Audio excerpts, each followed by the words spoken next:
আমি জমা দিয়েছিলাম স্যার 5 তারিখ। আজকে বিষয় আছে না কয়দিন প্রায় 110 দিনের মতো আছে মাঝে তো ঈদের বন্ধ হয়ে গেছে 26 টাকায় মানে তোমার জি আসসালামু আলাইকুম। আমি পাবনা থেকে গেছি। আমি মোহাম্মদ মুশফিকুর রহমান রাতুল। আমি 12 তারিখে বিএসসিতে ফাইল জমা দিয়েছিলাম এবং আজকে ভিসা পেয়েছি আলহামদুলিল্লাহ। আমি জরুরি দাস 28 ক্যানিং এসেছি। তো আমি 15 তারিখে বিএসসি ফাইল জমা দিই, দেন আজকে আমি ভিসা হাতে পাই। আসসালামু আলাইকুম, আমি ফাইমুল ইলেকট্রনিক, আমি ব্রাহ্মণবাড়িয়া থেকে এসেছি। আমি গত মার্চের 12 তারিখে বিএফএসএ ফাইল জমা দিয়ে গত 25শে মার্চ মেসেজ পাই এবং আজকে ভিসা হাতে পাই আলহামদুলিল্লাহ। আসসালামু আলাইকুম, আমি মেহেদি হাসান জেবিন, আমি ময়মনসিংহ থেকে এসেছি। আমি মার্চের 12 তারিখ বিএফএসএ ফাইল জমা দিই এবং আমি 25 তারিখ মেসেজ পাই এবং আমি ওই দিনেই ভিসা আমার কালেক্ট করি। অনেক অনেক শুভকামনা। আমরা তো ভিসা নিয়ে আসছি নাকি আমাদের সার্ভিস চার্জ কি পেমেন্ট করছি?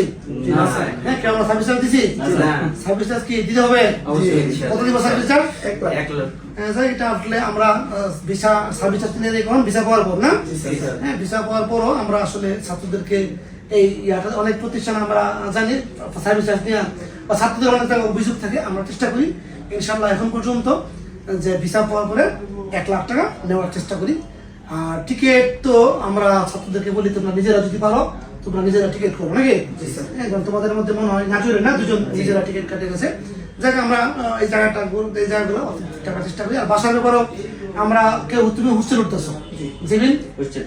তুমি হোস্টেলে হোস্টেল না ওটি বাসা আমরা নিয়ে দেবো তোমাদের জন্য, তোমার চুকুইতে না জি তোমার ডরমিটরিতে তোমার মানে বাসার ব্যাপার আসলে আমরা যদি আমাদের স্বার্থ আছে সীমিত স্বার্থ আছে আমরা সেভাবে আমরা চেষ্টা করি।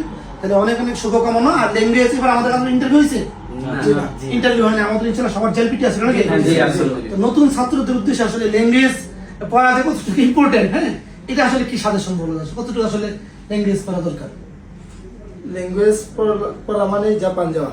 যদি এনফ্যাক্ট কমপ্লিট করতে পারে, জেলবিটি পাস করতে পারে তাহলে অবশ্যই জাপানের ভিসা হাতে পাবে। তার মানে আমাদের মেইন ইম্পর্টেন্ট দরকার হলো জাপান N5 জেএলপিটি নাকি এবার অবশ্য নাট দিয়েও কারো ইন্টারভিউ বলে দেয় নাই, অর্থাৎ আমাদেরকে N5 ভালো নাম্বার পেয়ে পাস করতে হবে নাকি নাট অথবা জেএলপিটি। তাইলে আমরা জাপানে যেতে পারবো। আমরা অনেক অনেক শুভকামনা নিলে আমরা আশা করি জাপানে গিয়েও তোমরা যেন ভালোভাবে পড়ালেখা করতে পারো এবং উচ্চ জায়গায় ভর্তি হয়ে মা বাবার মনকে মানে ইয়াকে প্রফুল্ল করতে পারো। জি আরিগাতো গোজাইমাসু।